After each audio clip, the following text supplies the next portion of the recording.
Sign it, or walk away from $150 million. The words landed smooth and confident, like they had already decided the outcome, and for a moment, it felt like the entire rooftop froze around them. The soft glow of Manhattan lights reflecting off crystal glasses, the quiet hum of distant traffic blending with the low jazz drifting through the air.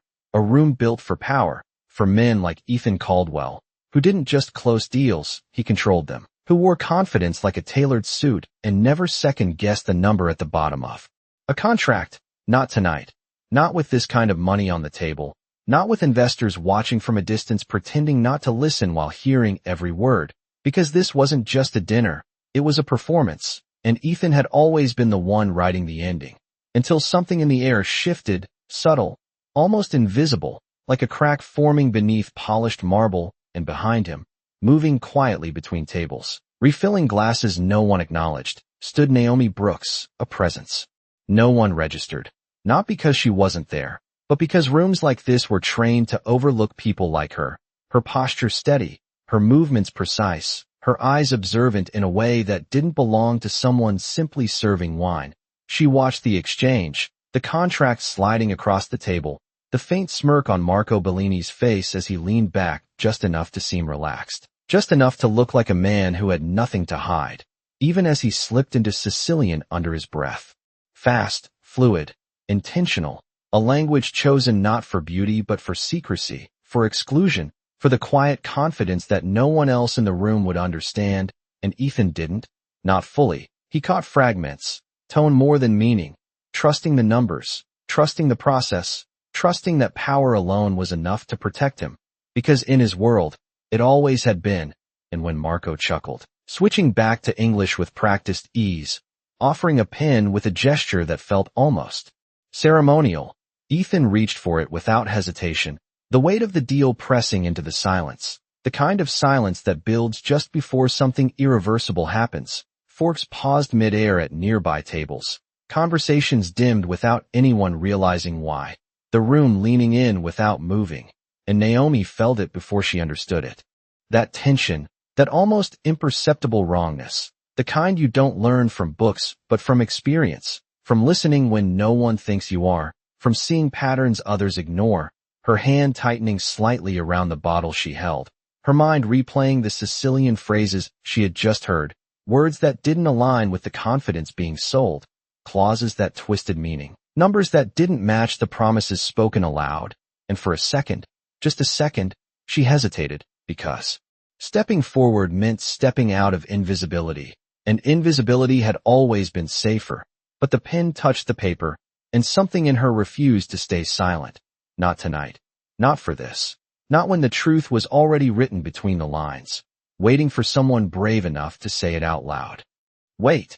The word did not rise above the music, but it cut through something deeper, something sharper, the kind of interruption that does not need volume to be heard, and Ethan's pen paused just a fraction of an inch above the signature line. Not because he doubted the deal, but because something in the room had shifted again, subtle but undeniable, like a current changing direction beneath still water, and slowly, almost reluctantly, his eyes lifted from the paper, following the source of that voice. And for the first time that night, he actually saw her, not as a passing figure, not as background movement, but as a presence standing just close enough to be impossible to ignore. Naomi Brooks, holding nothing now, her hands steady at her sides, her gaze calm in a way that did not match the tension building around her, and for a brief second, confusion crossed Ethan's face, not anger, not yet, just confusion, because in his world, people like her did not interrupt moments like this, they did not step into conversations that carried this kind of weight, and Marco noticed it too, the shift, the break in rhythm, his smile tightening almost invisibly as his eyes flicked toward her, measuring, calculating, deciding whether she was worth acknowledging, and when he spoke, it was light, dismissive, the kind of tone used to brush something aside without creating a scene, asking if everything was all right, as if this was nothing more than a misplaced step in an otherwise perfect evening. But Naomi did not respond in English, not this time, and when she spoke, the language that filled the space was precise, controlled, unmistakable, Sicilian, every syllable clean, every word deliberate, and the effect was immediate. Not loud, not dramatic, but absolute. Like a switch had been flipped inside the room. Marco's expression froze for a fraction too long. Long enough for anyone paying attention to notice. Long enough for the illusion to crack. And Ethan's confusion shifted into something else, something sharper, because he did not understand the words fully. But he understood the reaction. He understood what it meant when a man like Marco stopped smiling. And Naomi continued, her voice steady, translating now, not for Marco, but for Ethan, for the room, for the truth that had been hidden in plain sight, explaining how the clause buried in the contract redirected ownership percentages, how the numbers being spoken aloud did not match the numbers written in that language no one else had questioned, how one signature would not secure control, but quietly surrender it. And there was no accusation in her tone, no need for it, just clarity, the kind that leaves no room to argue. And the silence that followed was heavier than anything before it, not the polite silence of wealth, but the raw kind, the kind that forces people to confront what they missed. And Ethan leaned back slowly, the pen lowering from his hand as he looked from the contract to Marco, then back to Naomi, recalculating everything in real time, every assumption, every moment he had trusted without verifying. And for the first time that night, the man who controlled rooms realized he had almost lost control of this one, not because he was outmatched in power, but because he had underestimated the one person who had been paying attention all along. Marco recovered first, not with words, but with a smile that came back just a little too quickly, the kind of smile that tries to erase what just happened without acknowledging it, his fingers tapping lightly against the table as if rhythm alone could restore control. And when he spoke, his voice was smooth again, measured, dismissive in a way that suggested this was nothing more than a misunderstanding, a translation error, an overreach from someone who did not belong in this conversation. But the damage had already been done, because once truth enters a room, it does not leave quietly, and Ethan could feel it, not as noise, but as weight, pressing against every assumption he had walked in with. And he did something he rarely did in moments like this. He did not speak immediately.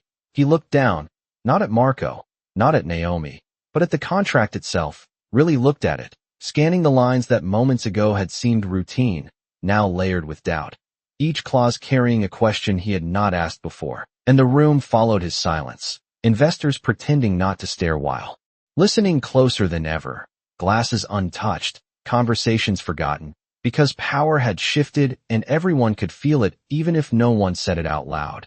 And Naomi did not move. She did not fill the silence. She did not defend herself or repeat what she had already made clear.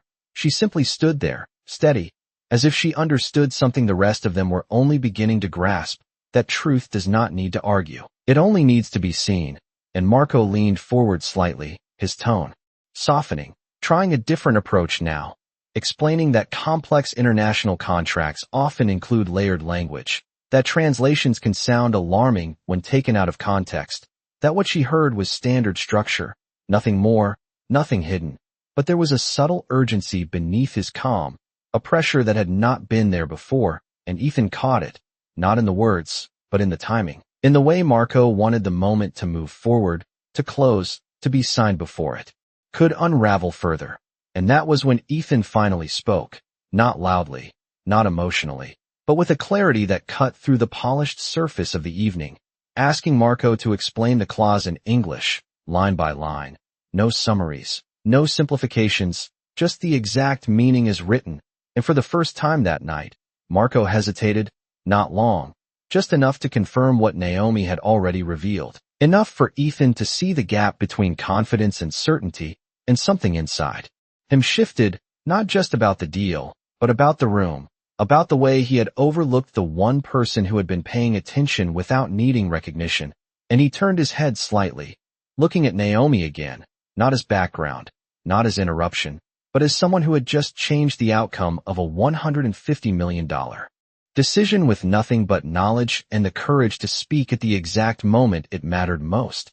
And in that quiet recalibration, the room no longer belonged to the man with the contract. It belonged to the one who understood it. The explanation never came, not fully, not cleanly, and that was all Ethan needed to know, because in rooms like this, hesitation was louder than confession, And the moment Marco paused, searching for the right words instead of delivering them, the illusion of control slipped just enough to expose what had been carefully hidden beneath layers of confidence and polished language. And Ethan did not rush him, did not interrupt. He simply leaned back in his chair, creating space, the kind of space that forces truth to stand on its own. And suddenly the contract in front of him no longer looked like an opportunity. It looked like a test, one he had almost failed. And across the table, Marco adjusted his cuff, his movements slightly tighter now, his voice returning with a trace of insistence, explaining again that the structure was standard for international agreements, that translation nuances could easily be misinterpreted by someone without full context, and his eyes flicked briefly toward Naomi, not with anger, but with something colder, a quiet calculation of how much damage had already been done, and whether it could still be contained. But Ethan did not follow that glance. He stayed focused, his attention anchored to the only thing that mattered now, clarity. And when he spoke again, his tone had changed, no longer casual, no longer performative, but precise, deliberate, asking a second time for the exact meaning of the clause, this time without room for interpretation, without room for performance. And the silence that followed stretched longer than before, long enough for the weight of the moment to settle into every corner of the room, long enough for everyone present to realize that this was no longer a negotiation, it was a revelation, and Naomi felt it too, not as pressure, but as confirmation, because she had seen this pattern before, not in rooms like this, not with numbers this large, but in quieter moments, in smaller conversations where people assumed she would not understand, where language became a shield for intention, and truth waited for someone willing to listen closely enough to catch it, and she did not step forward again. She did not need to. Her part had already shifted the balance, and now the room had to adjust around it. And slowly, almost reluctantly, Marco began to speak, this time in English, this time without the smooth rhythm he had relied on before, outlining the clause in a way that revealed exactly what Naomi had pointed out, the redistribution of control, the subtle transfer of leverage that would have turned a partnership into a quiet loss. And as the words settled into the air, there was no reaction at first, just stillness, the kind that follows understanding, and Ethan closed the folder in front of him with a calm, final motion, not dramatic, not abrupt, just certain, the kind of certainty that does not need to be announced. And when he looked up, his expression was no longer confident in the way it had been before. It was sharper now, more aware, as if he had recalibrated not just the deal, but the way he measured the room itself. And for the first time that night, the most powerful man at the table was not the one holding the contract. It was the one who had seen through it. No one reached for their glass. No one checked their phone. The entire rooftop seemed to hold its breath as the reality of what had almost happened settled into place. And Ethan let the silence sit there, not to make a point, but because rushing past it would mean ignoring the lesson it carried. And he did not do that anymore, not after building an empire on reading what others missed, and yet tonight, he had almost signed away control because he trusted presentation over precision, and that realization did not make him angry. It made him sharper, more focused, and when he finally spoke, his voice was calm, but there was no room left in it for negotiation, no trace of the easy confidence that had filled the table earlier, only clarity, only decision, telling Marco that the deal was off, not postponed, not reconsidered, but finished, right here, right now.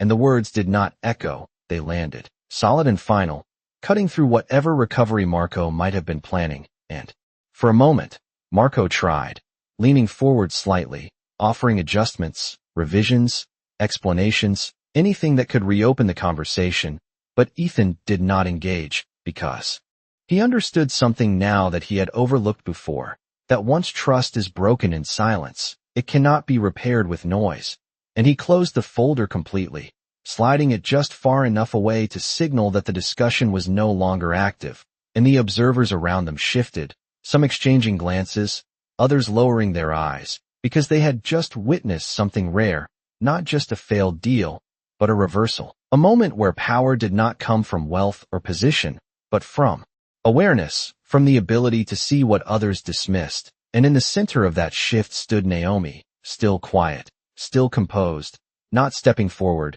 not claiming credit, because she did not need to. The outcome spoke clearly enough, and Ethan turned slightly in his chair, his attention settling on her with a focus that felt entirely different from before, not curious, not surprised, but deliberate, as if he was recalibrating how he understood the room itself. And for a brief second, neither of them spoke, the noise of the city filling the gap between them. And then he asked a simple question, not about the contract, not about the language, but about her, where she learned Sicilian. And it was not the kind of question meant to challenge, it was the kind meant to understand. Because what had just happened was not luck, it was not instinct, it was knowledge applied at the exact moment it mattered. And Naomi answered without hesitation, her voice even, explaining that she had spent years studying languages, not in classrooms like the ones these men knew, but through work, through necessity, through listening and learning when no one expected her to. And there was no pride in the way she said it, no need to impress, just truth. And Ethan nodded once, slowly, as if placing that information into a larger picture he was beginning to see, a picture where value did not always announce itself, where intelligence did not always sit at the head of the table. And for the first time that night, the man who had walked in expecting to control everything realized that the most important insight in the room had come from the one person no one had bothered to notice. The question lingered in the air longer than expected, not because it was complicated, but because it shifted something deeper than the deal itself, and Naomi could feel the eyes in the room subtly recalibrating, no longer dismissing her as part of the background, but trying to place her somewhere they could understand, somewhere that made sense within their world. And yet she did not adjust her posture, did not change her tone, because she had never needed a room like this to define her value. And when she spoke, it was simple, direct, explaining that she learned Sicilian from her grandfather, a man who worked docks in Palermo. Before coming to the United States, a man who believed that language was not just communication but survival, that understanding what people said when they thought you could not was a kind of power no one could take from you. And she carried that lesson into every space she entered, even this one, even now, and Ethan listened without interrupting, his attention fixed, not out of politeness, but out of recognition, because he understood something about origins, about building knowledge from places others overlooked. And for a moment, the distance between them was not defined by status, but by perspective. And around them, the room slowly began to breathe again, conversations returning in low murmurs, waitstaff moving cautiously as if unsure whether the atmosphere had truly shifted or if something else was about to happen. And Marco sat back, no longer the center of attention, his presence shrinking into something quieter, less certain, his earlier confidence replaced by a controlled silence that revealed more than any argument could have. And Ethan did not look at him again, not because he was ignoring him, but because he was finished with him, the decision already made, the outcome already sealed. And instead, his focus remained on Naomi, studying not just what she had done, but how she had done it, the timing, the restraint, the precision of stepping in at exactly the moment that mattered. And there was something about that which did not align with chance. It aligned with discipline, with awareness, with a kind of intelligence that did not need recognition to exist. And he asked another question, quieter this time, not for the room, but for her, why she chose to speak up, why she risked stepping into a conversation that could have easily dismissed her. And Naomi paused, not because she did not have an answer, but because she understood the weight of the question. And when she responded, her voice carried no hesitation, explaining that she had seen what happens when people stay silent, when assumptions go unchallenged, when those who notice something wrong decide it is not their place to say anything. And she did not believe in that, not anymore, not after everything she had learned. And there was no defiance in her tone, only conviction, the kind that does not need to be raised to be heard. And Ethan nodded again, slower this time, as if the answer confirmed something he had already begun to understand. That power is not just about control, it is about awareness, about knowing when to listen and when to act. And in that moment, the balance in the room shifted once more, not through money, not through negotiation, but through the quiet realization that the person who had changed everything had never needed permission to do it. The music returned first, soft and uncertain, like the room itself was testing whether it was safe to continue. And slowly, Conversations resumed around the edges, quieter than before, more cautious, as if everyone present understood that something had shifted in a way they could not fully explain, and Ethan remained seated, not rushing to stand, not signaling the end of the night. Because this moment was no longer about the deal that had almost happened, it was about what had been revealed. Instead, and he studied Naomi with a level of attention that stripped away assumptions, seeing not just what she had done, but what it represented, the discipline of observation, the patience to remain silent until the exact moment silence would cost too much. And he recognized it because it mirrored something he had built his own success on, only refined in a way he had not expected to find here. And he spoke again, this time not as a CEO addressing a situation, but as someone acknowledging value where it had been overlooked, telling her that what she did tonight did not just save money. It protected something far more critical, control, and Naomi did not respond immediately, not out of hesitation, but because she understood the weight behind those words, that in his world, control was everything, and she had just preserved it without being asked, without being invited into the conversation. And when she did speak, her voice remained steady, grounded, explaining that she did not do it for recognition, that she simply could not ignore what she understood, and there was no performance in her tone, no attempt to elevate the moment, just a statement of fact. And Ethan nodded once, slower than before, absorbing that difference, because in rooms like his, actions were often tied to outcomes, to leverage, to advantage, but this was something else, something rooted in principle rather than gain, and that distinction stayed with him longer than anything else that night.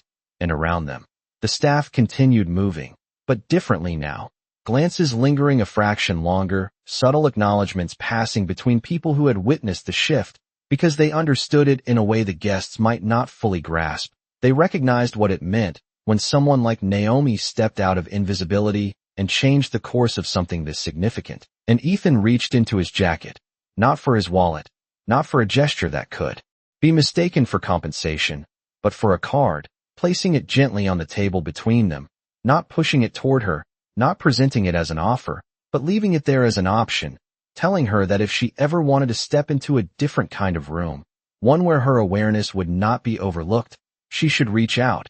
And the way he said it carried no pressure, no expectation, just acknowledgement. And Naomi looked at the card, then back at him, her expression unchanged, not surprised, not impressed, because opportunities had never been the measure of her worth, and she did not need validation from a moment like this to understand what she already carried. And yet she did not dismiss it either. She simply nodded once, a quiet acceptance of the possibility without surrendering the identity she had built outside of rooms like this. And as the city lights flickered in the distance and the night continued around them, the balance that had shifted earlier did not return to what it was before, because once a room learns who it has been overlooking, it cannot unlearn it, and neither could Ethan, not after seeing clearly that the most valuable insight of the night had come from the one person no one thought to ask. The night did not end when the deal collapsed. It shifted, stretching into something quieter, something more reflective, and as the hours moved forward, the rooftop returned to its rhythm, glasses refilled, conversations resumed, but beneath it all, there was a subtle awareness that had not been there before, a recognition that something significant had passed through the room and left its mark.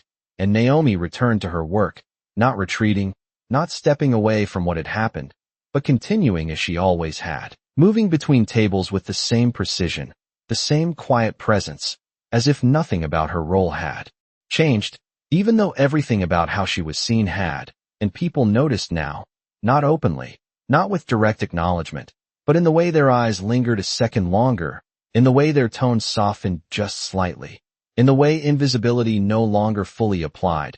And Ethan remained longer than he had planned, not out of obligation, but because he was processing something that did not resolve as quickly as a contract, something that required more than a decision. And when he finally stood, the city lights reflecting off the glass around him, he did not leave immediately. Instead, he walked a few steps across the floor, not toward the exit, but toward the space Naomi moved through. And when she approached his table again, routine guiding her steps, he spoke once more.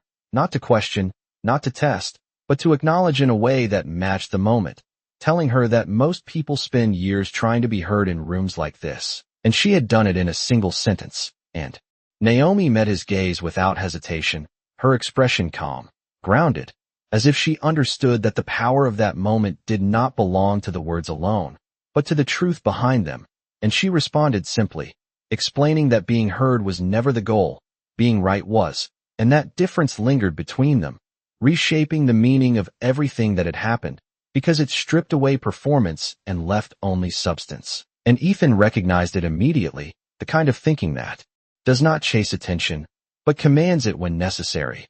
And he gave a slight nod, not as approval, but as recognition, the kind that does not need to be repeated.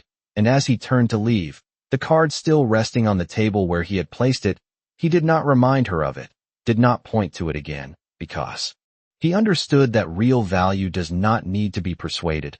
It only needs to be offered. And Naomi glanced at it only after he stepped away, the small piece of paper carrying a weight far greater than its size, not because of what it represented in terms of opportunity, but because of what it confirmed, that her knowledge, her awareness, her ability to see what others missed had been undeniable, even in a room built to overlook her, and she did not pick it up immediately, not out of indifference, but because she did not rush decisions. She had learned that from watching, from listening, from understanding that timing mattered as much as action, and as the night continued and the rooftop slowly emptied, she eventually reached for it, not as a turning point, not as a moment of transformation, but as a quiet acknowledgement that sometimes the world does notice, even if it takes the right moment to force it to look.